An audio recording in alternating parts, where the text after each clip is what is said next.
in a broken wasteland. Come to my fire.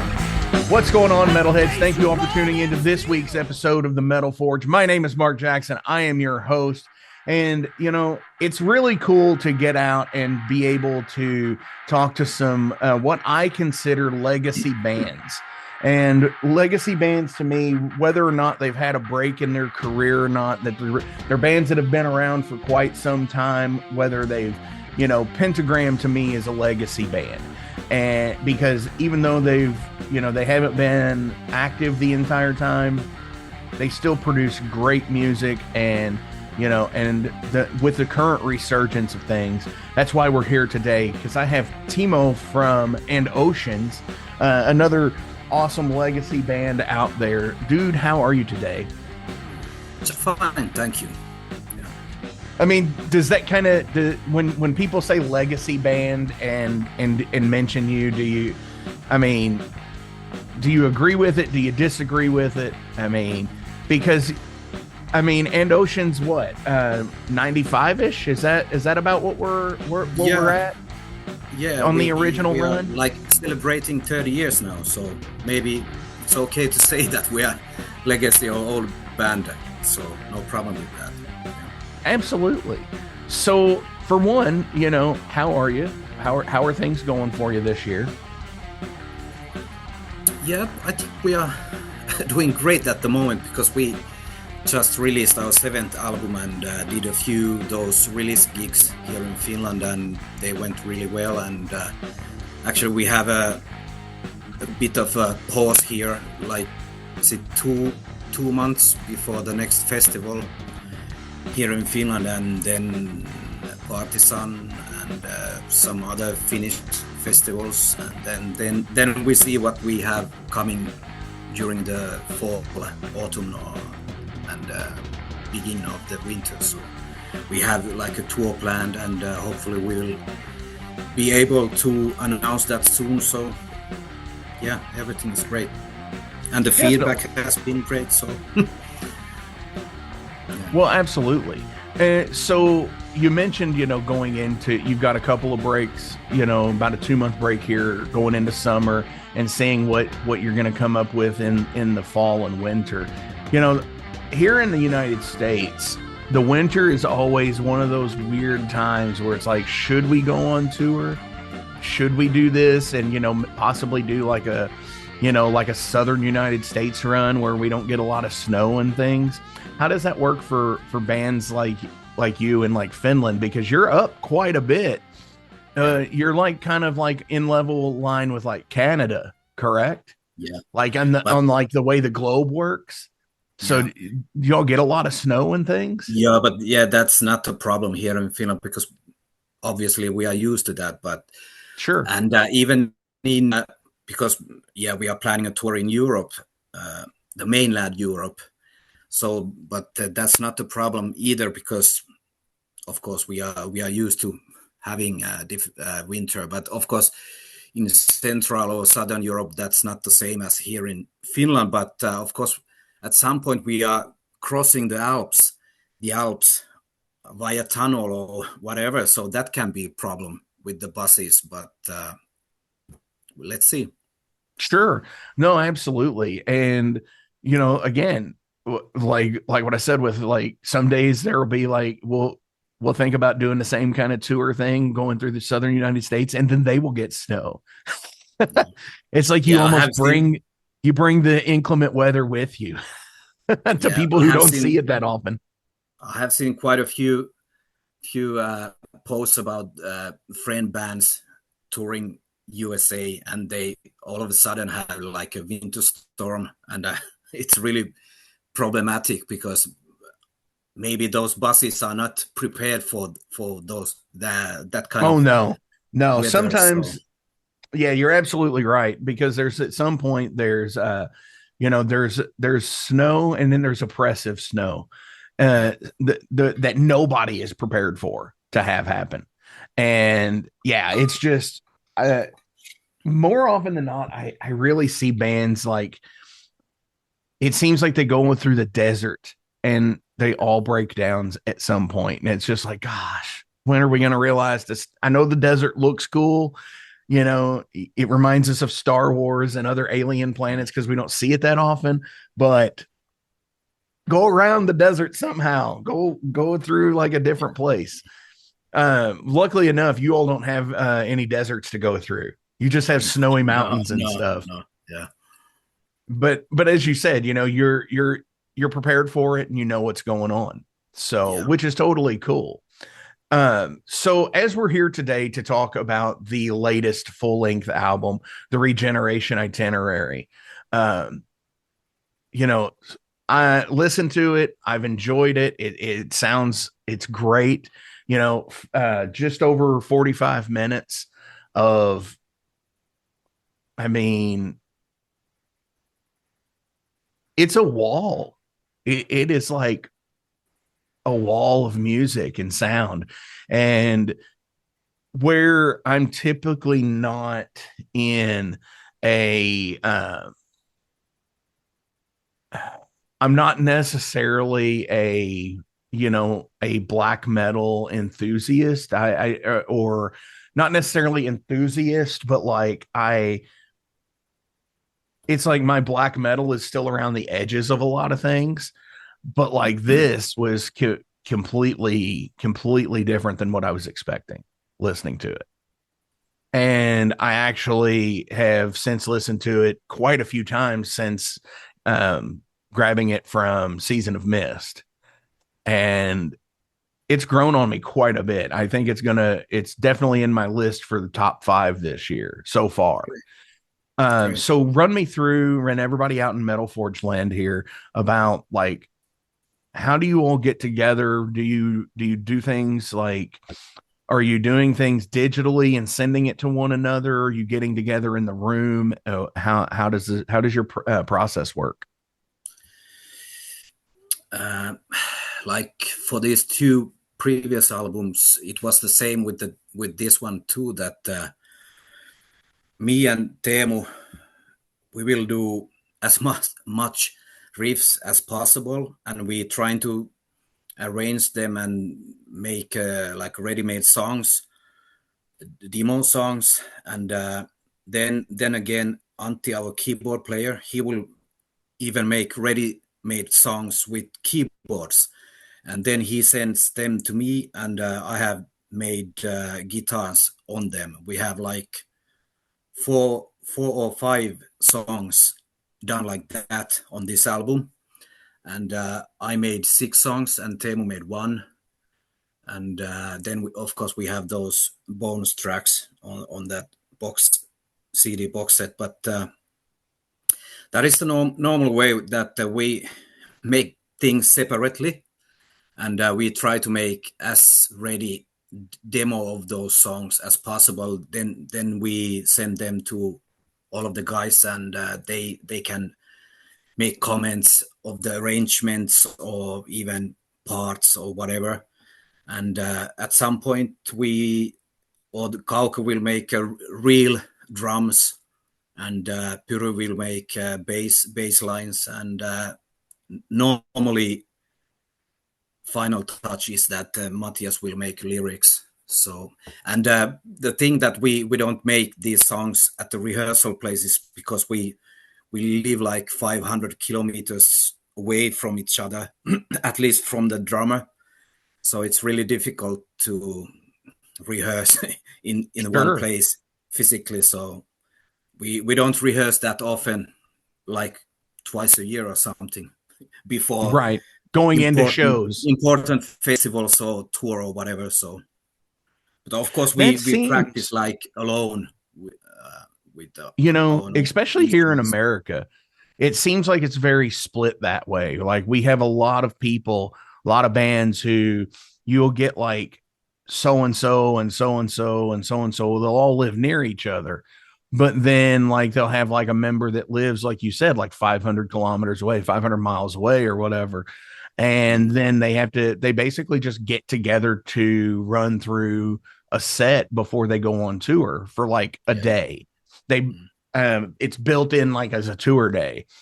Yeah. where they have like a practice or like an extended like 5 6 hour 10 hour practice session kind of thing, Yeah. which is totally cool to do. Like, I mean, it has changed the landscape of being in a band so much, I think, to be able to do stuff like that with, being able to instantly send your tracks to your drummer who's 500 kilometers away. And probably, and in the 90s doing this was probably somebody you probably wouldn't have met unless you were on tour in that person's Yeah. hometown, Mhm. or they were a friend of a friend or a cousin of a friend of a cousin or something like that, a family Yeah. member. But yeah, it has to be like this because we live, at least I live, and Teemu also lives in the same city as I am, and there's only 20,000 people here, so it's really difficult to find And no drummers. any musicians to be able to play like this. And of course, Kauko it was replacing our original drummer Janne, and we got to know him from a friend because the, uh, the circles are really like small here, even though there are quite a few bands in Finland. But it's really easier to have some known guy, friend of a friend, to Sure. get along than totally stranger and try to go along with those guys. And Yeah, and yeah, try to work out their yeah, idiosyncratic behavior, their scheduling, their abilities, their way of writing, their way of playing, just their in general life. Yeah, it's like starting a new job in a new place. It's like, do you do it? Do you not do it? Or do you want to just stay comfortable, or do you want to push the envelope, as they say, which is totally cool.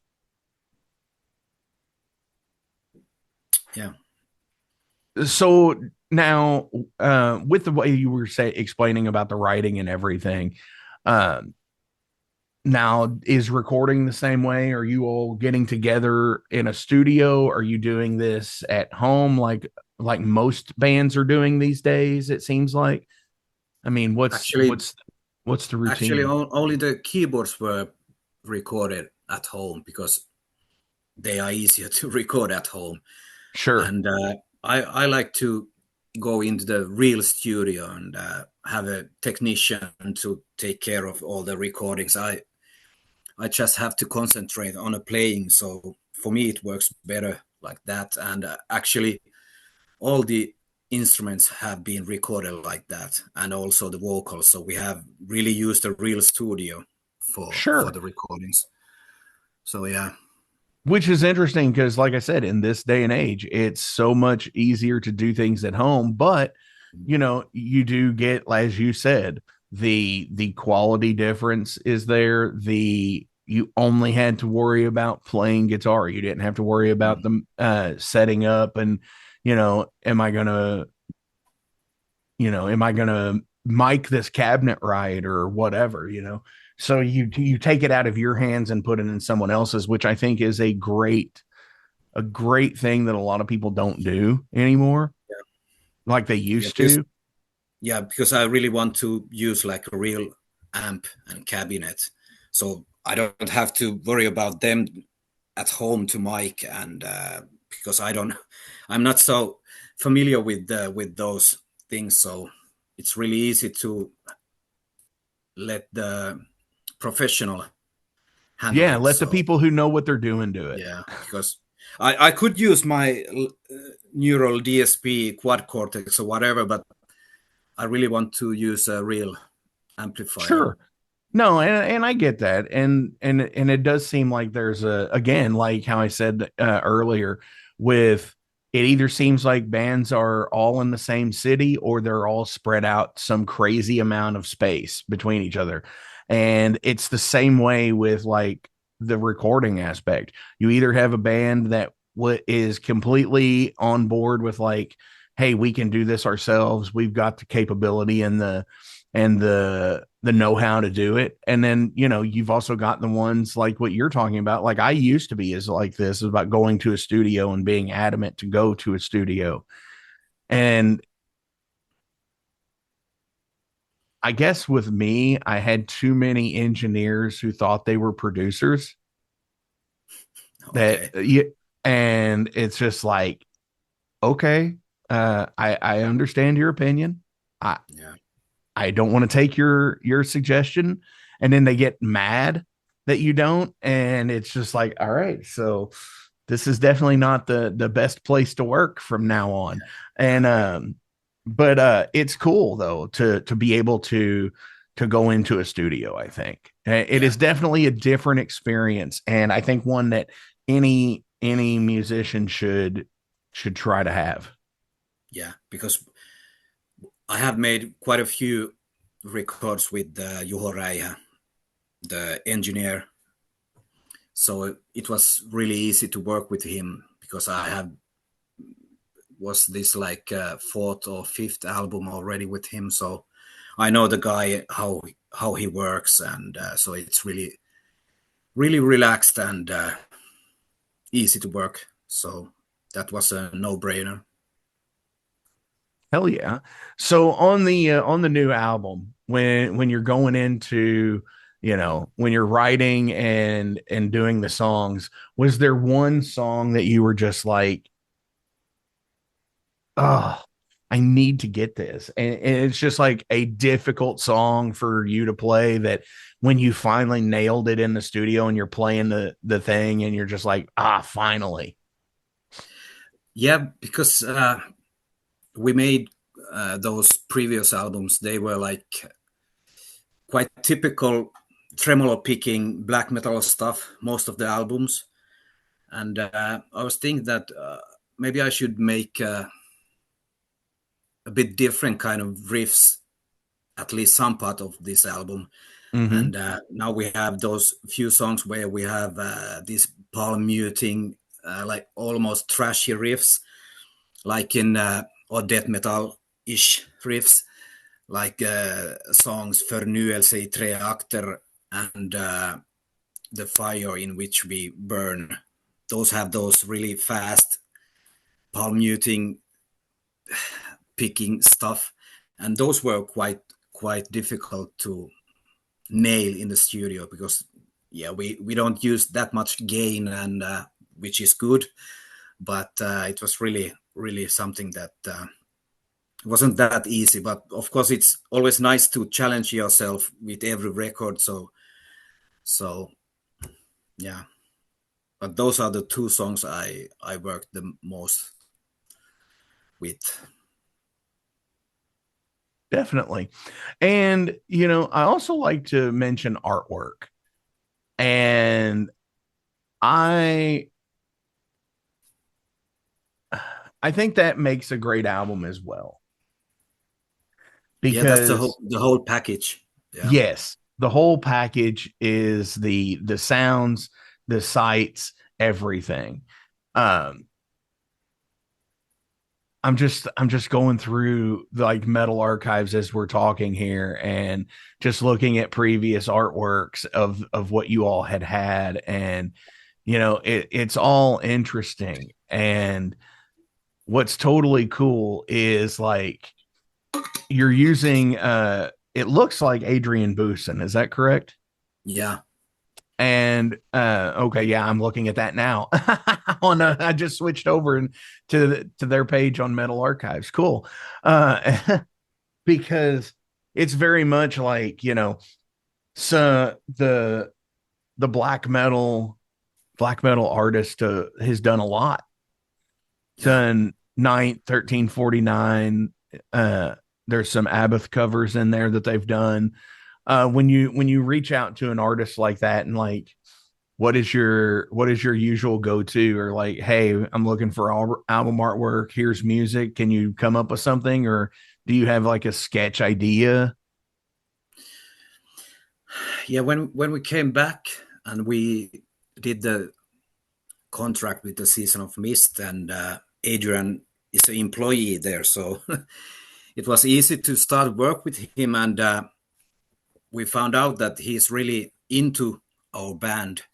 So he has like an extra effort to make everything work. And with all of these 3 albums, we have started to work with the artwork so that Matthias will send a few lyrics of the songs, and then Adrian is interpreting them as he sees them, and he starts to make the cover and all the other graphics, and maybe at some point Matthias will give more guidelines where to go, and but that's the main idea of the artwork, and it's really working well, and Adrian is really pushing hard and making some extra interesting stuff to all of Sure. those covers and all the layouts, and he's really doing some extra stuff for us, and we are really appreciating his work. Well, absolutely. And as I said, so many awesome bands like Night for one, Rotting Christ, Saint Vitus, Terrorizer, that bands that he's worked with that have such a vast artistic style, like the stuff that that he's doing for and Oceans is pretty rad, because like it almost reminds me of like Mobius, if you're familiar with the artist Mobius. Was a French artist, and it has like super fine line like detail work, and it's just like if you like are a fan of like Heavy Metal Magazine, it's like stuff like that. And honestly, it's like seeing so many like little intricate pieces throughout the whole piece. And it's almost as if you have to look at it on like a gigantic, like on a screen, you'd almost have to look at it like completely maxed out, as close as possible to catch everything, which I think is awesome. And there's just so much fine detail. And then, where yours has like the space meets occult look to it, especially for the Regeneration Itinerary. It because there's trees and there's buildings and there's like this circle of like life kind of thing going on. Yeah, it's interesting you mentioned the screen, because we had this 1 week ago, this release gig in Helsinki, and we had this screen on the stage, and we had this on a few songs, we had this cover art on a screen, and when I saw that maxed out cover on a screen, it was really like so many details, and it was like mind-blowing. Sure. Oh no, I totally get the same way. Like I will be making so I make videos for my bands. I'm in 2 bands. I have a thrash band that's kind of thrash sludge called Overload, and I have a power doom band that I'm in called Ice Howl. And just going through and making like the videos and stuff like that, it's like I forget what I put in them sometimes. So I'll be playing on stage, and as you said, you see the artwork and it's fucking like bam, big shit, and you're just like, huh, that's pretty cool. I don't remember seeing that part. And it's like seeing something new, and I have to consciously stop myself from watching my own video and like playing backwards to the crowd, because it's like I'm so enamored with like, I don't remember that, or that looks really cool. Who made this? Which I think is a great thing. Do you still have moments when in your creation and your writing that you're like, did I do this? Did I make this? This is really good. Yeah, maybe. I don't know. But I yeah, mean, I think it's a healthy thing to have, because if you don't have something like that, then what are you working towards? yeah. Because what's the thing that I think almost all musicians say is they want to make music that they want to hear, Yeah. For which me, is it's why. like sorry to No, interrupt, go but ahead. for me, of course, good riffs are the basics, and when you are playing them live, you can feel that this really works. Of Hmm. course, some good riffs are not meant to be played live because for some reason they don't work. But for me, the absolute goal is to have some melodies or leads which are giving you the chills, and then I know that I have done something great for this record. Like there are a few good leads on this new album too. So those are the I have always loved those melancholy leads and melodies Sure. in my music. So that So, that is okay. the main reason or the So main with goal. that, and on the surface, and I say that on the surface, when you look at a lot of like black metal, and I know that you all have kind of transcended black metal into what is called symphonic black metal now, where you're using so many more intricate parts and so much more instrumentation than just like the guitars, the bass, and the vocals and stuff. With keyboards and stuff. So when it comes to that, as you said, the riff, and you've enjoyed like making the riff that matters. But as I said, that like on the surface, a lot of black metal is a wall of sound. And it's designed to be a wall of just pushing sound. Mm, mm. Um, how have you know how over the years have you been able to then adapt to what you've become in music? Because you're not just that whole wall of sound. You do have melodies, and because in a lot of black metal, it there is a lot of repetition, and while X band doesn't necessarily sound like Y band, you could tell they had a lot of the same influence. Yeah, I don't know. Maybe that's the evolution of the band. But like if we are thinking those first albums, I think we had the same thing going on already back then. But of course we have like leveled up. Some may say that that's not the good thing, but for me for me that is a good thing. And of course we have six members in the band, and we have quite a good like how to say it, not knowledge, but the way of doing these songs, and everybody Sure. has their own opinion, and somehow we managed to put all the pieces together and have like songs that really work.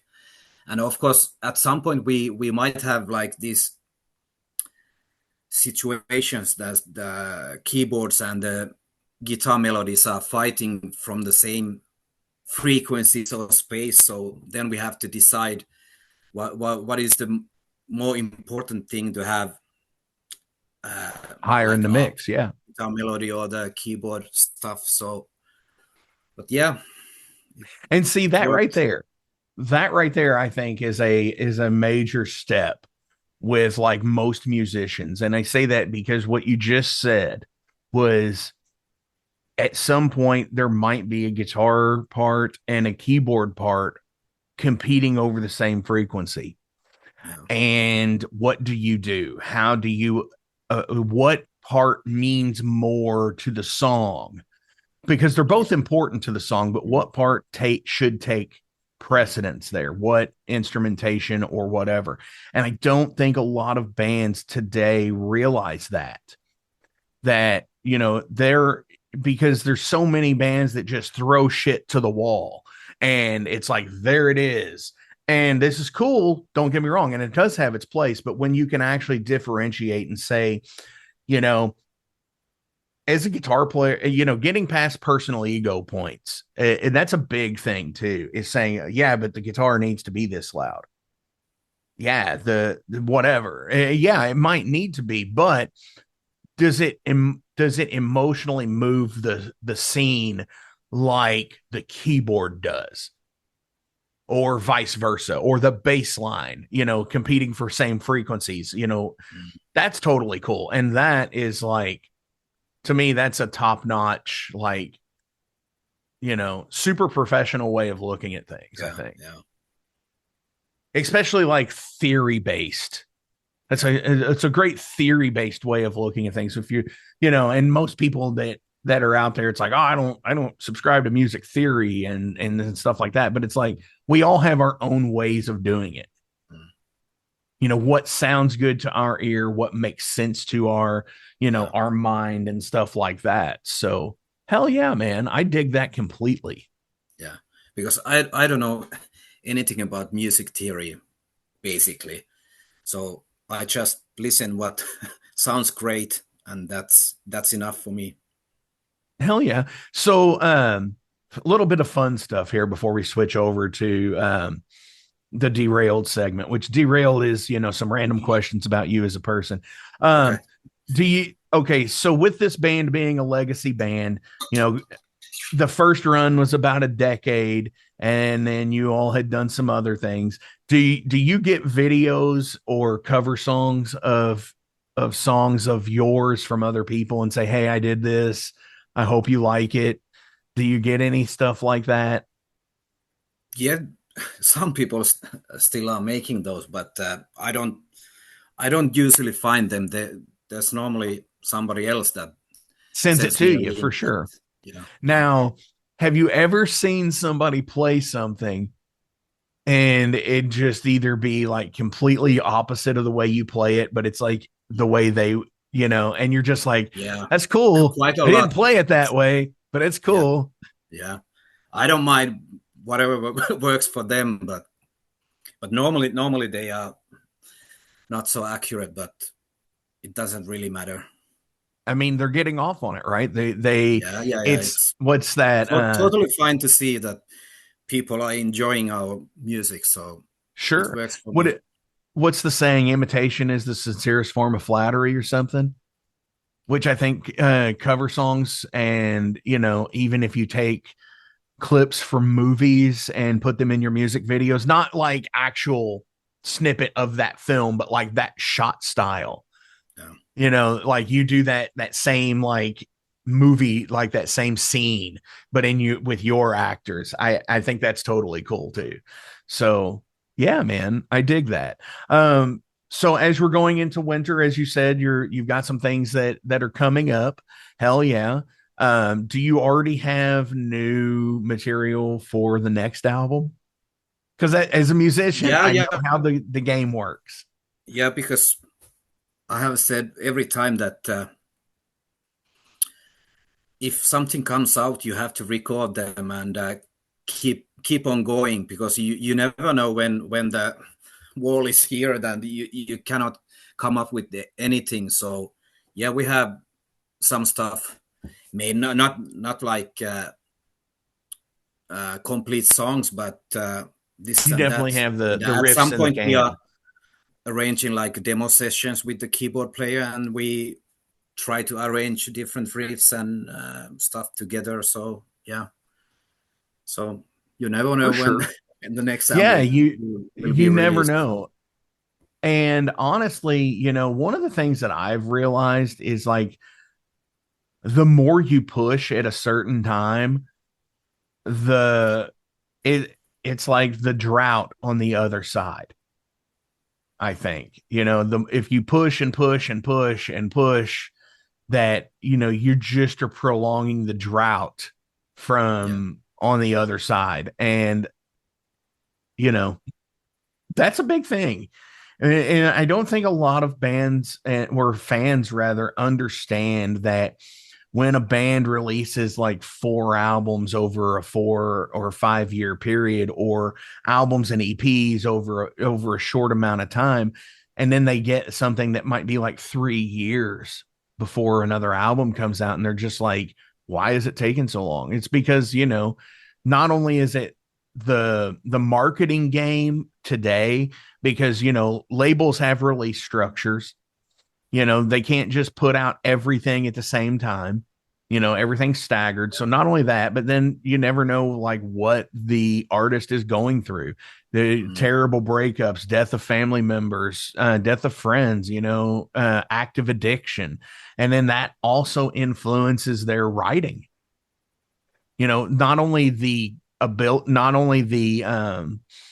things in which they write, but the way that things come out. Yeah.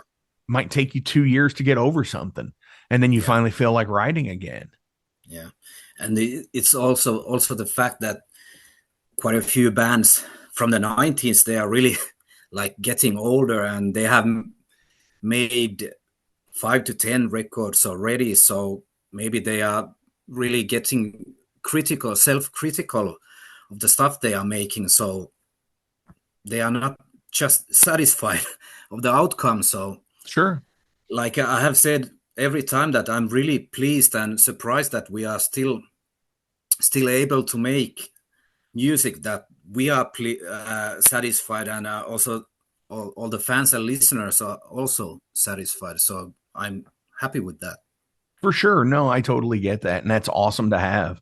It really is. And especially, as you said, bands from the 90s doing this, because, I started playing music in the 90s, and, it's definitely interesting to have, and I know you probably feel the same way, as much as anybody from that played in the 60s, 70s, and 80s to today are the same. It's like watching the times change with album creation, from being able to play, having your demos on a cassette, and then finally getting like a way to get your demos burned to a CD, versus now everything's digital. And not only in just the way that people listen and consume the music, but the way we as artists record and release that music has changed dramatically. Yeah. Which is totally rad. Yeah, it's true. So would you go back to recording in 1995 versus the way you did it then versus the way you're doing it today? Do you mean that which I prefer? Yeah. Which would you still go back to okay, for all intents and purposes, I'm going to use the joke here. The Fisher Price tape recorder and black metal joke. I love it to death because it's such a thing, but I know it's not true. Would you go back to doing like analog, like bare bones recording versus like being able to multi-track and layer things today with the digital platform? Yeah, I think I'm happy with the today's recordings. Sure, of course, I get it. Yeah, but of course, the way back then, it was a good thing that you really have to practice a lot before going to the studio. I do it nowadays too, but of course it's easier to punch in, punch out. Sure. Even riff by riff, so it's much easier nowadays. But I remember getting my first Tascam Porta Studio, and it was like an 8-channel mixer, and it had 4 XLR inputs and 4 quarter jack inputs, and you could record up to 8 tracks simultaneously. 6, but 7 and 8 was like a bounce down track for the stereo, and just like completely Beatlesing it, where you would record as much as you could and bounce it down and take that one channel and fucking put it in the stereo, and then record like 4 more channels and then bounce them down, and it was a tape deck. It was like a cassette tape deck, and finding out how to accurately do like the punch in on that. And when you can't just see it on a screen, it's like, this is the note structure where you need to start on the wave file, and just, okay, here it comes, hit the button. And if you fucked it up, you got to rewind and go back, which is, I dig it too today, because it is a little bit easier, but and I think that's all because it's the, as we said earlier, it's the whole package, the artwork, the music. We hear music first by seeing album covers for the most part. At least people of a certain age do. Let's say that. Now it's all on a Spotify playlist or a Pandora playlist, and you hear it and then you look at it and see it. But yeah, like when you get like that whole thing, and even on the wave file, seeing what you have to do and where you have to do it is, so that automatically, we see music, which is cool. Mm-hmm.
So I'm going to switch over to Derailed here. Derailed is some random questions about you. Okay. So these come from a deck of cards, a digital deck of cards that I just pull from and ask. Okay. Doesn't have to be music related. They're about you as a person. So um, fondue. Would you rather have cheese or chocolate fondue? Cheese. Yeah. The, Yeah. so I dig. I obviously am a big guy, so chocolate is kind of it's there. But cheese, like uh, so one of my previous relationships, that was our thing. We would go for our anniversary at a fondue restaurant, and they would make beer cheese at the table. And it was so fucking good. And they tell you like this story as they're doing it and mixing like the beer. Like it might be like an anecdotal thing about like what part of region that the cheese came from and why it mixes so well with the beer. Or they would tell a story of like King Gerardo, and just whatever, Yeah. just as they're doing the entertaining process as they're mixing the cheese and stuff. Mhm. So, do you have a favorite cheese like that you prefer? No, not really, but actually the fondue, maybe that's not so, at least not here, but maybe that's not so common in Finland. No, it's It's not like common here more either. in We have very few fondue Switzerland or restaurants. places like that. But Yeah, because I think that's a thing. Isn't it from there? yeah, I think so. Yeah, It's something like that Germany and Switzerland and for sure. Um, yeah, but like I could go with like a good Swiss cheese, not in yeah, a fondue, just in general. yeah. Um, Did you ever collect VHS tapes? Do you mean still or Do you ever? still collect VHS tapes? No, not really. No, no, no. I used to. Of course, I have quite a few music related VHS tapes, but also all kinds of horror movies and splatter and slasher and stuff like that. Yeah, and still So have them. nice. Well, yeah, because at some point, the artwork for one is just so much better on a lot of those old cassette tapes like Yeah, that. As I have here behind me, I have No Holds Barred. You can't really see it on the screen there, so I'll bring it up to yeah, the front. You have No Holds Barred with Hulk Hogan in it. The first ever WWE film. And then I got up here on the wall, some old Golden Book Masters of the Universe videos. okay. So yeah, I'm a huge He-Man fan. So, um, is there a particular movie franchise that you will watch and watch and watch over and over again since you're into horror? Uh, of course, early 80s or when they came out, those Hellraiser and Halloween, and those were the big things for uh, a boy less than Sure. 10 years old. So, yeah, Yeah, absolutely. I completely get that. And what's totally cool about especially like Halloween and The Thing and They Live, those classic Carpenter films is that, he did a lot of the soundtrack for most of them. And I think that's cool. And I would love to be able to do something like that, not necessarily in the music video sense, but in being a musician, but like making short films or whatever to accompany your band and doing things like making the soundtrack to it. That's not necessarily, say, and Oceans or Overload or Night Demon, not necessarily an identifying aspect of the band, I guess. That's what I'd say. Do you have a so still quick on that? Do you have a prized VHS tape that you still have that just like, this is my favorite one? Not really. I have quite a few, but I don't really know how worthy or whatever they are. But I have quite a few of those, and even remember I did buy them from like these flea markets or whatever, and even back then they were quite expensive for some reason. Maybe because they were imports or whatever. But For sure. Yeah, Phantasm is probably my favorite horror franchise, I would say. okay, I love the Don Coscarelli stuff, even some of his other stuff that he's done. Um, so mental health and anxiety and just like everything that we kind of all go through silently is out there. What are some of your, give me a couple of things of what you do to, level yourself, overcome your anxiety, overcome like, when you just feel downtrodden and like the world's like kicking you in the teeth. How do you pick yourself back up and say, you know what, everything's going to be okay? How do you do that? I have quite a few things. Of course, music is one, but the better thing is to I will take a long walks or I will go mountain biking. So go into the nature. So that is one thing for me Okay. So for the mental getting health. out and becoming one with, Nature. Yeah, disconnecting from yeah, the digital world. yeah. I think that's a big I think that's a big um what's the word I'm looking for here? I think that's a big contributor to a lot of our anxiety, because here we are, it's 9, 10 in the morning on a Sunday that I'm recording this with you, and it's 5 o'clock in your afternoon. And yet we're probably 5,000 miles apart from each other, however long, and it's just that connection I think that the online world has that, a lot of people, when they do disconnect and go walk, go just experience things for what they are, that it's what there's a thing called grounding, and it's like walking through grass with no shoes on, and it's just like feeling the world around you, making that connection with your bare skin to the ground.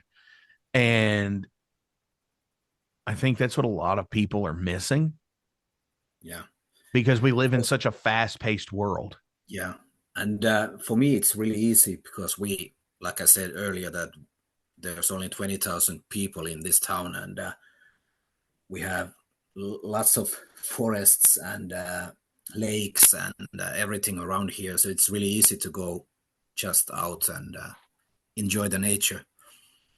Absolutely. I Yes, completely. And honestly, like that's one of the things like that coming up. And by the time we're recording this, and or by the time we're releasing this, you know, feeling the urge of nature and being able to record a music video with friends and bandmates in nature is really cool too, because it allows you to experience that with your bandmates, your friends, your family, and still be able to be productive, Yeah, which is totally rad as well. um do you believe that propaganda has changed the course of history? that is a tough one. At least nowadays, I feel like it's everything we hear and see. It's more or less propaganda. So I don't really want to follow any news or anything because that's always somebody's agenda. Sure. So yeah, Especially with like here in America right now.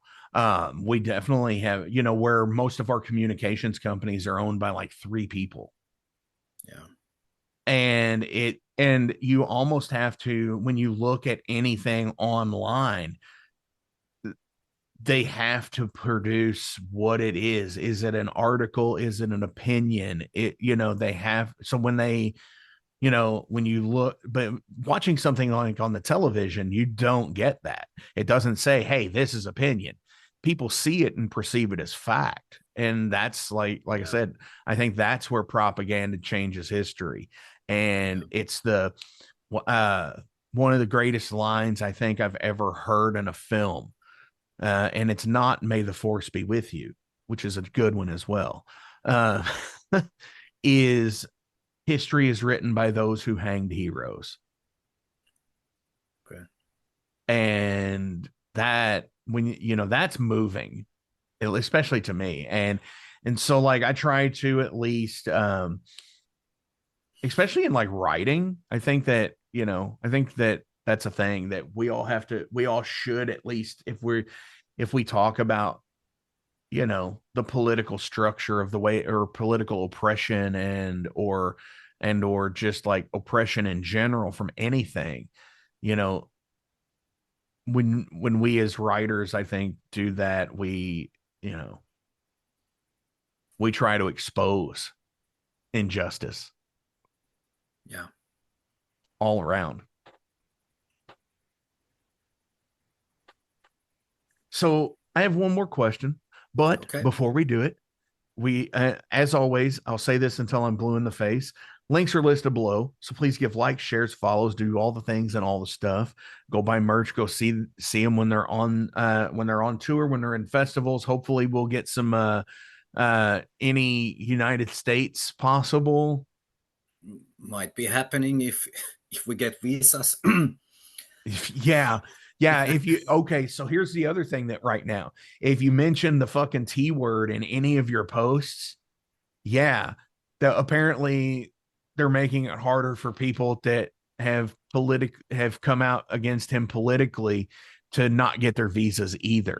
Because there was a band that they had a member, there's a few instances where for one, there was a band that had members who were trans, and they denied their visas based on that, because they don't say that, but it's bullshit, and it's pretty much what it was. And then another band I know, where one of the members had said, this fucking dude sucks, and and they went through their fucking like browser histories and all Yeah. that shit, and was like, oh well, you could be deemed a threat to society here. And it's like, fuck you, dude, you're fucking artists, you know fuck It's off. really ridiculous. It is. It's so fucking dumb. But anyways, aside from all that goofy shit, do you have anything else you'd like to shout out or promote today?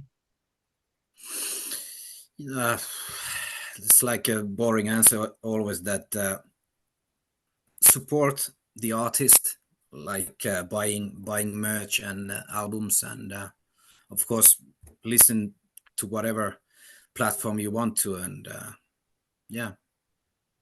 Hell yeah. Definitely, I would like to give a shout out to Will for this. Um, at Season of Mist, Yeah. he's a sweetheart. Love Will. Definitely somebody like, he's cool to bounce ideas off of too. So I don't know if you how much you work with Will, but like he's totally a cool dude. So Yes, give a he's big our shout out to contact him. in US, so Yeah. yeah, we are really happy with the Season of Mist guys in Europe and US. So Oh yeah, absolutely. So my final question of the day kind of deals with the album title here, the Regeneration Itinerary, and advancements in modern medicine have been really outstanding as of late, where growing cells and things like that. Do you believe that we are closer to, like, I don't know, like regeneration of parts?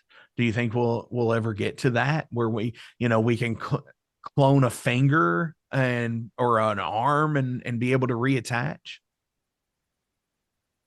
Or really will it, difficult to or say, will but we have antibodies, or we will have injected antibodies to where if we do lose a body part, that it just starts to fix itself and grow back like lizard tails? I don't think so. Really, no, no. I think if it would be possible, it would have been like done already. But you never know. You never know. Sure. No, and it's definitely a sci-fi thing to think about, but like, Yeah, I think at one time in our culture of life, whether it's 5,000 years from now or 5 years from now or whatever, I definitely think, modern medical marvels are definitely a thing. And just like the way we have advanced over the last like 50 years of medicine mm, is pretty cool. And I'm not talking like like the inner political aspect of like, especially like, free healthcare, blah blah blah. Yeah, I get that, but like, no, just in the advancement of technology in like, say, cancer screening, or just, yeah, the way they heal broken bones now.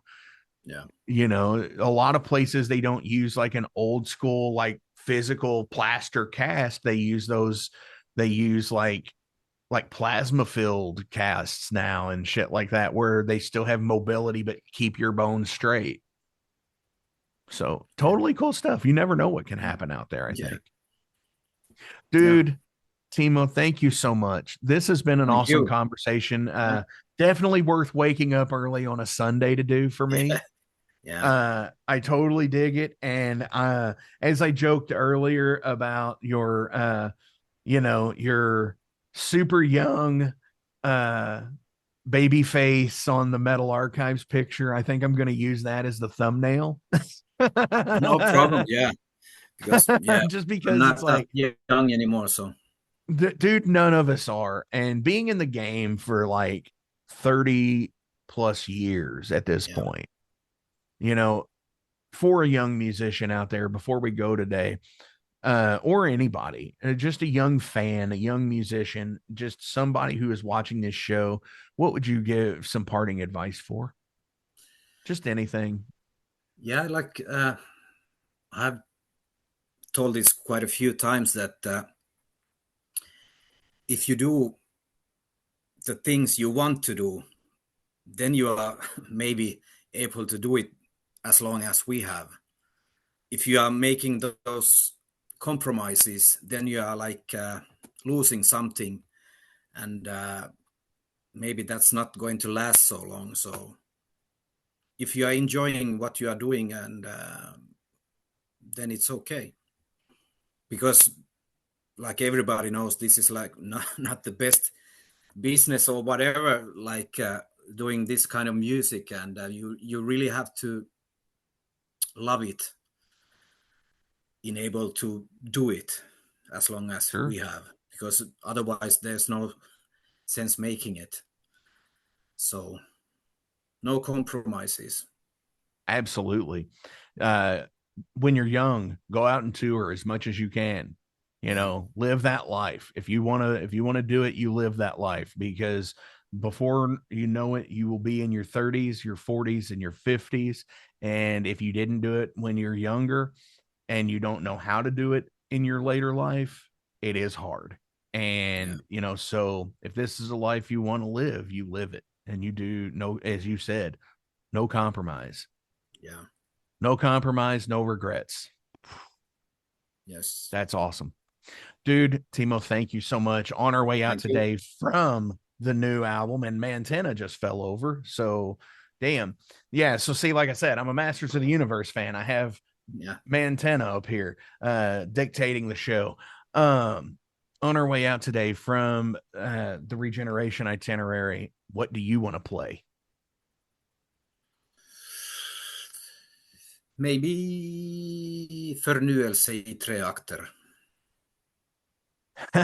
I am not going to repeat that, but it is the second song on the Yeah, album. it's in Swedish. My that's Finnish, I'm assuming. Swedish. Swedish. Yeah, because See, I Matthias wouldn't know. is Swedish. Yeah. Awesome. Boom, here it goes. Metal every day, everybody. Thank you. Thank you.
Hey metalheads, you like tattoos? Of course you do.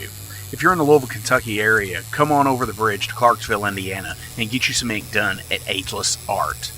If ink isn't your thing, they have a piercing studio as well. Visit agelessartclarksville.com to see some frequently asked questions, meet the staff. The shop is open Monday through Thursday, 12 to 8 p.m., Saturdays, 12 to 10 p.m., and Sundays, 12 to 6 p.m., all appointment-only spots. You can set up your appointments by phone at 812-283-1793 or email agelessarttattooandpiercing@gmail.com and someone will get you set up for your first or your next tattoo or piercing.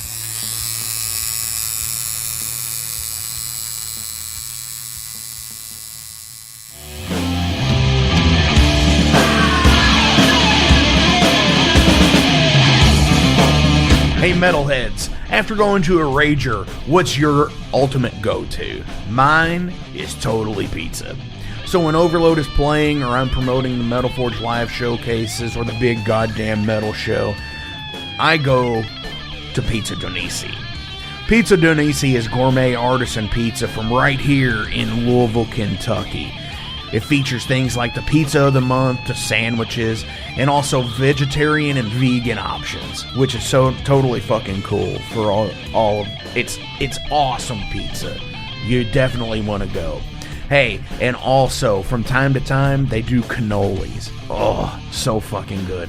You know what they said, man? Leave the gun, take the cannoli. Yeah, just like that in Godfather.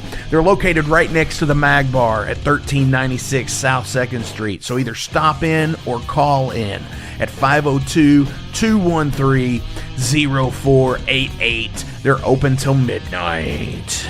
The witching hour.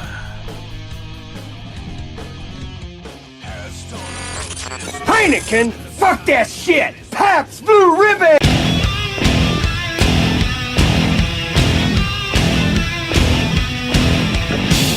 Hey metalheads, you all hear me talk about Mag Bar all the time. It is the home to the Metal Forge live showcases and is an integral stop in the ultimate underground metal tour schedule.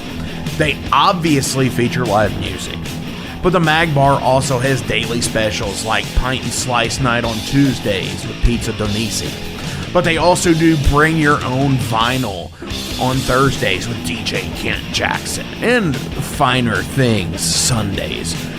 Located right next to Pizza Donisi at 1398 South 2nd Street, open 3 p.m. to 4 a.m. 7 days a week. Get your asses out to the Mag Bar. Rock out.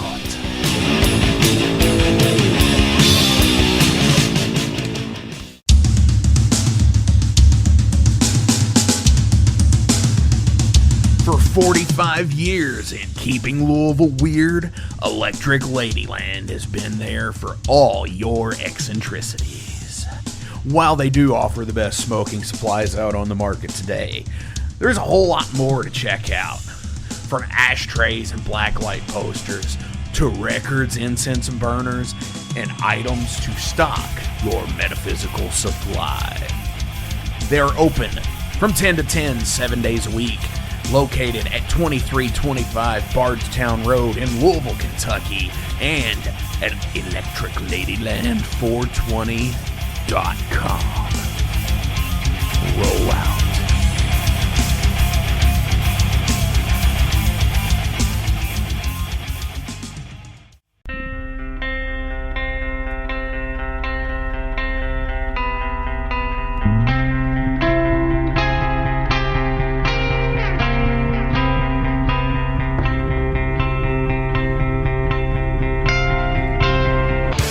In 2017, one man's vision and passion for all things metal started out as a record store in his house. Years later, the fight against a mainstream empire continues as Shade Beast. An independent metal collective and online store based in Athens, Georgia, is the world's premier heavy metal brand for music heads that value authenticity over the mainstream acceptance. Featuring original t-shirts from some of the best underground artists, as well as stickers, posters from the Shade Beast Presents concert series. Unique, one-of-a-kind collectibles and small curated selection of vinyl and cassettes from the masters old and new. Visit shadebeast.com and enter promo code SithLord for free domestic shipping on your first order, whether you're a new customer or returning. And be sure to join the Shade Beast social groups on Facebook and the interwebs to keep up with the new release announcements and talk all things metal and Star Wars. You'll never find a more wretched hive of scum and filth.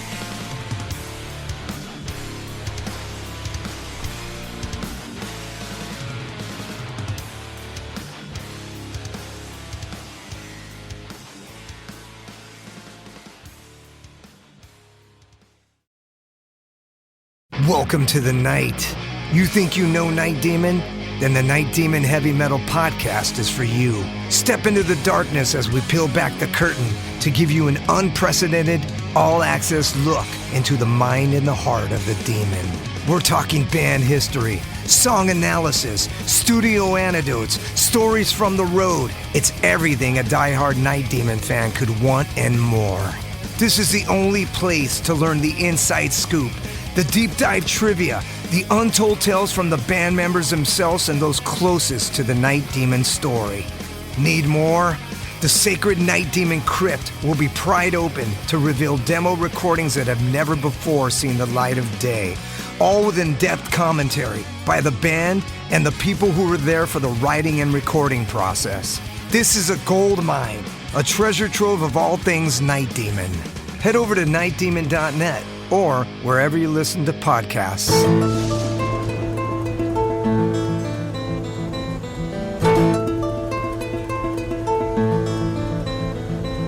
Since 2013, there has been a calling from the underground, from the graves of all those unholy, and they decided to make a zine to talk about all of this. Soul Grinder Zine! An independent metal zine to keep you informed on all things metal and horror from the underground. Available in both print and digital formats, they're bringing you the best interviews and reviews out there today. Not only do they do the zine, but they also do compilation CDs. Check them out at facebook.com/soulgrinder.zine and start your subscription now.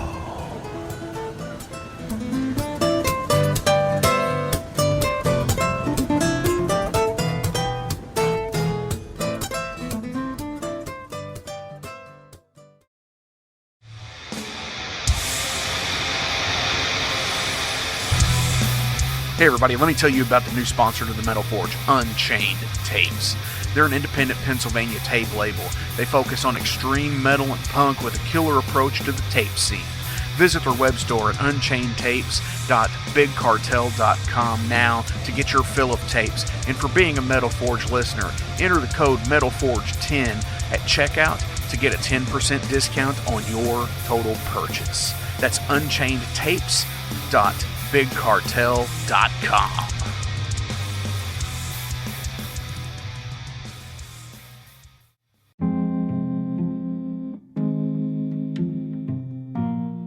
What's up, Metal Forge fans? This is Alan Bishop, the alchemist of Indiana's Black Forest and head distiller at Spirits of French Lick.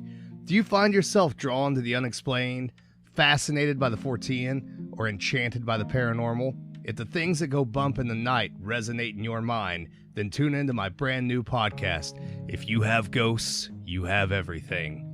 Featuring first-hand accounts, collected stories, interviews, history, and speculation related to all things not of this world. Available now on Anchor, Spotify, Google, Amazon, and more. Set back, relax, and remember, if you have ghosts, you have everything.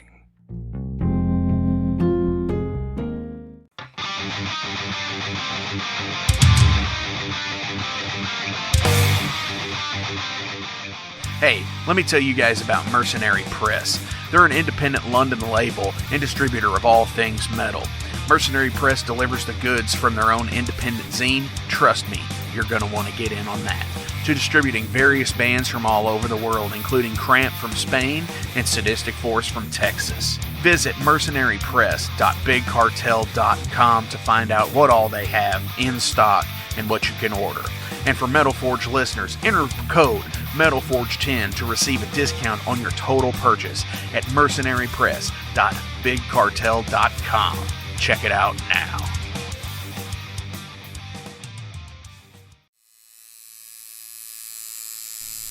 Hey Metalheads, it's with great pleasure I get to tell you guys about a new sponsor to the Metal Forge, Ageless Art, New Albany.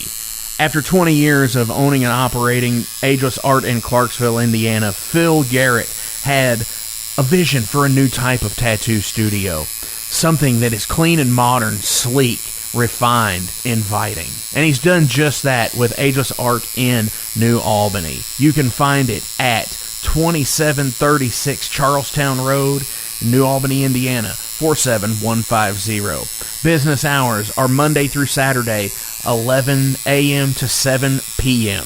Sundays are 12 to 6. All sessions are appointment only, so give them a call and go get you some new ink. Or if it's your first time, go get your first one, baby. In a broken wasteland, come to my fire and place your blood and steel upon my